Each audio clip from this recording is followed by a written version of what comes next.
wasn't planning on it, so I just want to say, first of all, if I appear nervous, it's not because I'm nervous about speaking in front of all of you, because I know you're all wonderful. It's because I will kind of be fully emotionally processing the morality of the choices I made in the story for the first time. As I tell it, this is very fresh.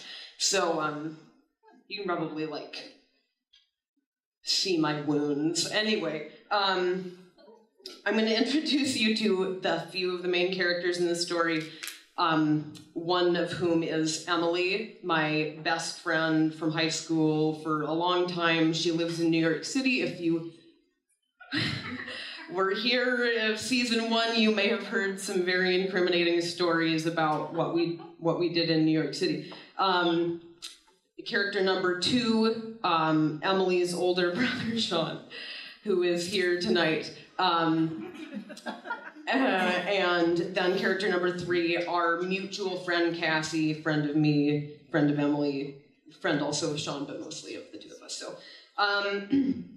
fast forward a couple years from the night that I named, and let's see, Cassie is in her last semester of college at Concordia, so I'm pleasing the Concordia people.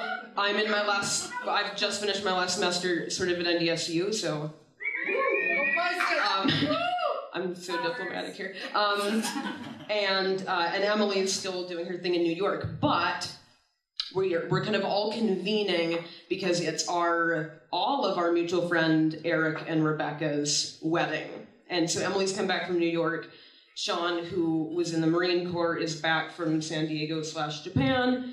And I'm back from England, where I've been studying abroad, so like it's like the fate is pulling everybody across the world for what's about to happen.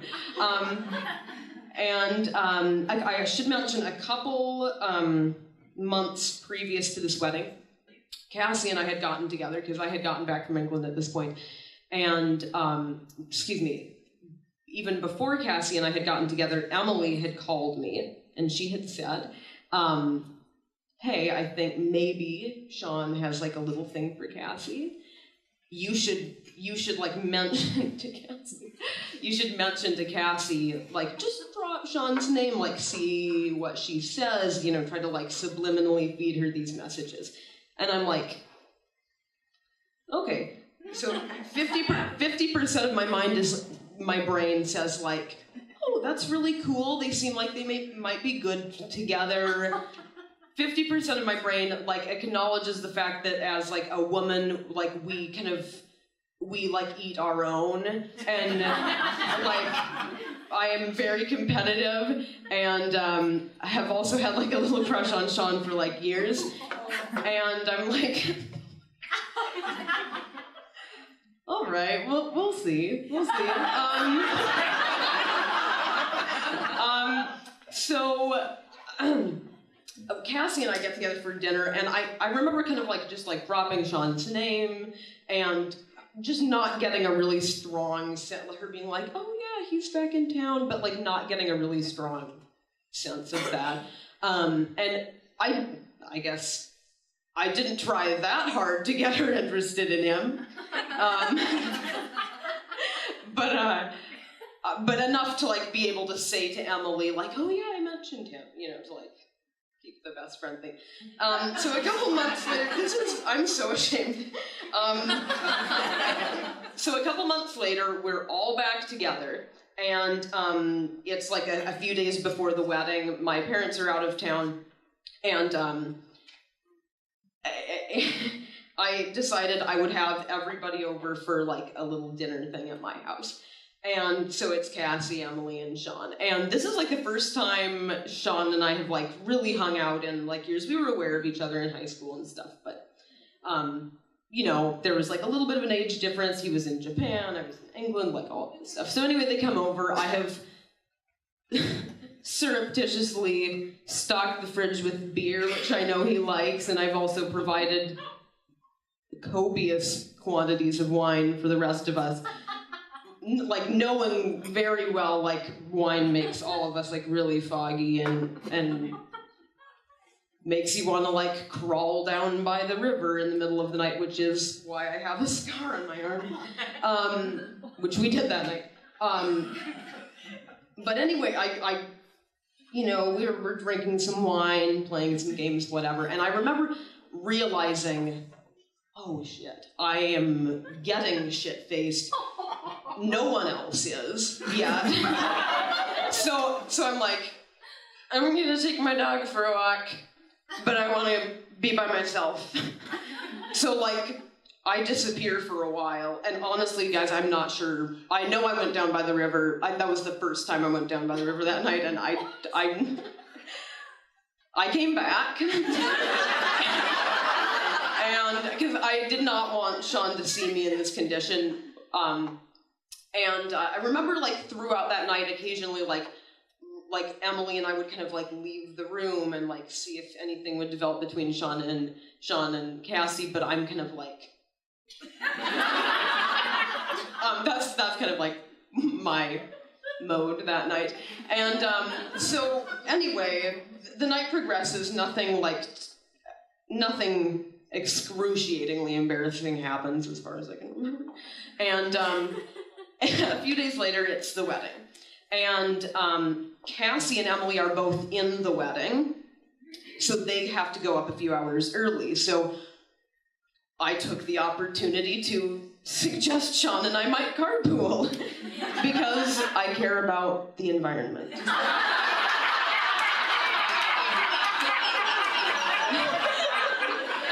And other things. And so he accepted my invitation, and we drove up and went to the wedding. It was great. I accidentally said shit in Catholic church twice. The second time was me going, oh shit, because I had said shit. And I went, so I'm showing myself to be a really exemplary young lady. And we get to the reception, and I have thought ahead enough to bring a couple of little gifts from my good friend Jose Cuervo in my purse. And throughout the evening, like Sean and I are sitting together with his parents, a few other people at the reception, and I'm like, you want to go to the parking lot and have a shot of tequila? And he did. So, like several shots later, the reception continues. I'm getting a little drunk. Emily's, a bridesmaid. She's getting a little drunk, whatever. And at some point, Emily and I realized we both needed to pee. So since we are women and we can't pee alone, we went out to the kind of parking lot. This was on the boardwalk in Grand Forks. This is where the wedding was. And, we peed in the brush. Because it's a bonding, guys. Come on, all of you have peed outside. If you haven't, you are not the people I thought you were.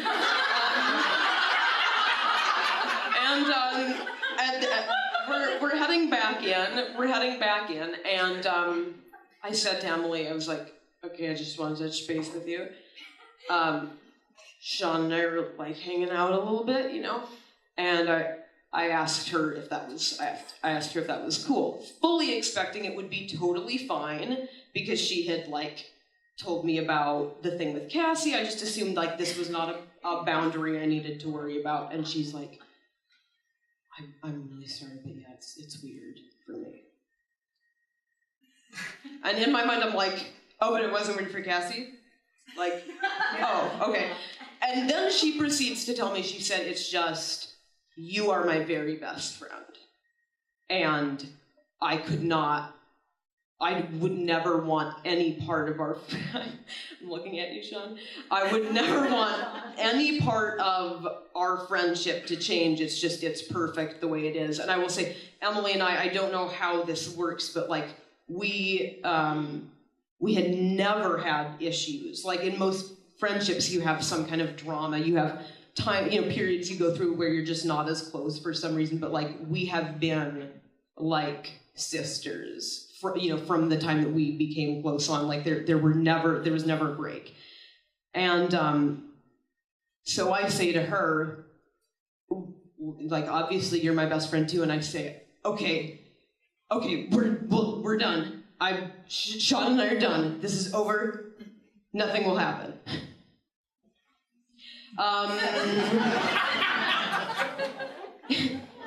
In the cab to the hotel, the plot thickens. While we are surrounded by our friends in the dark, I somehow managed to break that promise. I should preface this by saying this story is of I came this close to keeping my promise to my best friend.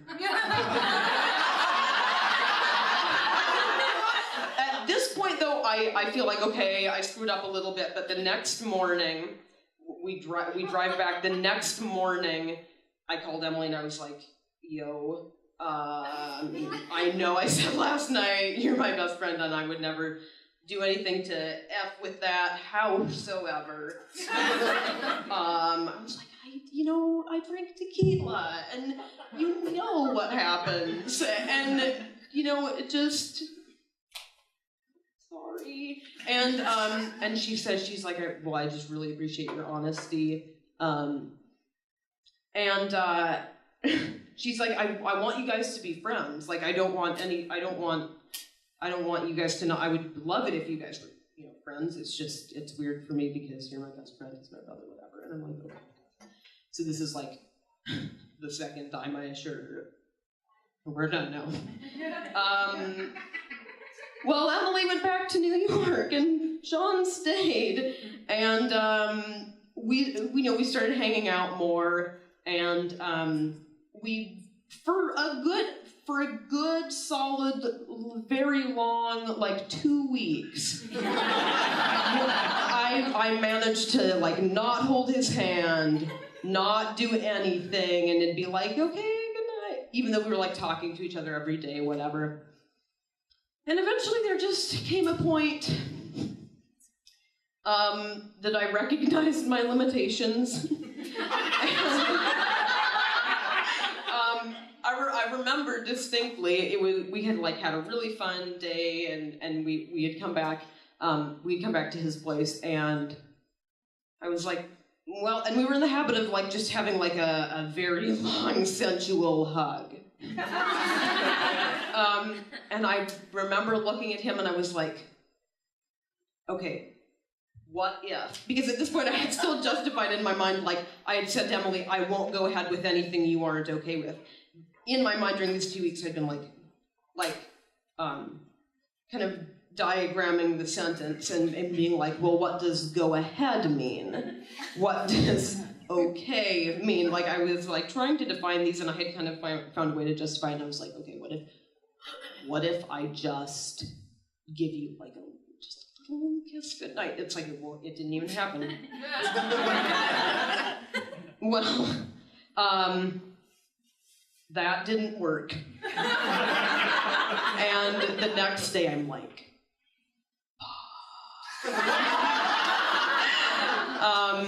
and I remember calling her in tears and being like, I can't help how I feel right now, and I care about you, but he's really hot, and I remember saying to her, I was like, eventually one of us was gonna meet a decent guy. This was gonna happen. And I remember reading some article like a year or two ago that said it was about how like scientists or some people who gather statistics had that sounded really condescending. No, I have so much respect for scientists. Some very wise people had compiled this article that said essentially, if you are friends with someone for 7 years, if your friendship makes it 7 years, it's probably for life. You're probably going to be friends for life. This was like the middle of the 6th year of Emily and I being friends, and I was like, wow, really? Like, I'm being dusted now. And I was really nervous, and there were times when I felt like I was this close to to losing my best friend, and we continued to talk about it, and we worked on it, and he and she talked, and she and I talked. He and I have been together for 3 months tomorrow, and Emily and I are still best friends more than ever. And so that's my story. I'm not an alcoholic. Not that there's anything wrong with alcoholics. It's just, wow. Okay, yeah.